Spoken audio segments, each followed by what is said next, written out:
Hello people, welcome to mister and Mrs అలాస్ kitchen. ఇవాళ మనం చేసుకోబోయే రెసిపీ వంకాయ పల్లి గ్రేవీ కర్రీ. చాలా అంటే చాలా సింపుల్గా తక్కువ ఇంగ్రీడియంట్స్తో తక్కువ టైంలో టేస్టీగా చేసుకునే రెసిపీ అండి. ఈ కర్రీని ఎక్కువగా వెజిటేబుల్ బిర్యానీలో సైడ్ డిష్గా తింటారు. ముందుగా మీకు ఈ వీడియో నచ్చినట్టయితే లైక్ చేసి సబ్స్క్రైబ్ చేయండి మా ఛానల్ని. కర్రీ ఎలా చేసుకుందామో చూసేద్దాం రండి. ముందుగా ప్యాన్ పెట్టుకొని 2 స్పూన్ల పల్లీలు ప్యాన్లో వేసుకొని దూరగా వేయించుకోవాలన్నమాట.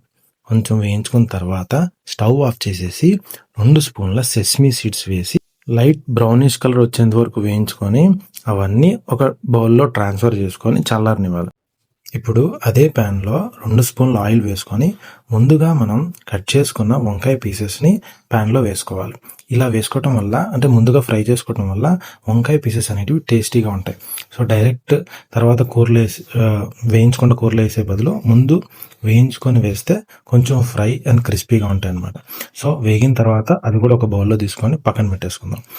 ఇప్పుడు అదే ప్యాన్లో 1 స్పూన్ జీలకర్ర, 1/2 టీ స్పూన్ ఆవాలు, 4 నుంచి 5 మిరియాలు వేసుకొని ఫ్రై చేసుకొని 2 ఆనియన్ స్లైసెస్ వేసుకొని ఫ్రై చేసుకోవాలి. ఫ్రై చేసుకున్న తర్వాత 4 నుంచి 5 పచ్చిమిరకాయలు చిన్న చిన్న పీసెస్ చేసుకొని అవి కూడా వేసుకోవాలి. దాని తర్వాత ముందుగా మనం ఫ్రై చేసుకున్న వంకాయల్ని కూడా దానిలో వేసుకొని దూరగా ఫ్రై చేసుకోవాలి ఒక 2 మినిట్స్. ఇప్పుడు 2 టమాటో స్లైసెస్ని వేసుకొని బాగా కలుపుకొని ఒక 5 మినిట్స్ లో ఫ్లేమ్లో ఉడికించుకోవాలి. మనం ముందుగా పల్లీలు సెసమి సీడ్స్ వేయించుకున్నాం కదండి, వాటిని మిక్సీలో వేసి బాగా పేస్ట్ చేసి ఈ కర్రీలో యాడ్ చేసి కలుపుకొని ఇప్పుడు 1/2 నిమ్మకాయ సైజ్ అంతా చింతపండు నీళ్ళని ఈ కర్రీలో వేసుకొని కలుపుకుందాం.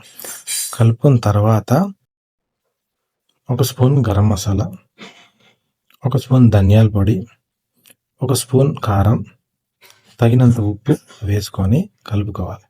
కలుపుకున్న తర్వాత కొంచెం నీళ్ళు ఏమైనా తక్కువగా అనిపిస్తే కొన్ని నీళ్ళు, లేకపోతే చింతపండు నీళ్ళు ఉంటే అవి కూడా యాడ్ చేసుకొని ఒక 5 మినిట్స్ ఆర్ 10 మినిట్స్ లో ఫ్లేమ్లో మెల్లగా కుక్ చేసుకుంటే వీడియోలో చూసినట్టుగా గ్రేవీ అంతా అలా దగ్గర పడిన తర్వాత గార్నిష్ కోసం పైన అట్లా కొత్తిమీర చల్లుకొని సర్వ్ చేసుకుంటే బిర్యానీలోకి పర్ఫెక్ట్ టేస్టీ రెసిపీ తయారైపోయిందండి. ఇంత సింపుల్ రెసిపీని మీరు కూడా మీ ఇంట్లో ట్రై చేసి ఎలా ఉందో కామెంట్ సెక్షన్లో కామెంట్ చేయండి.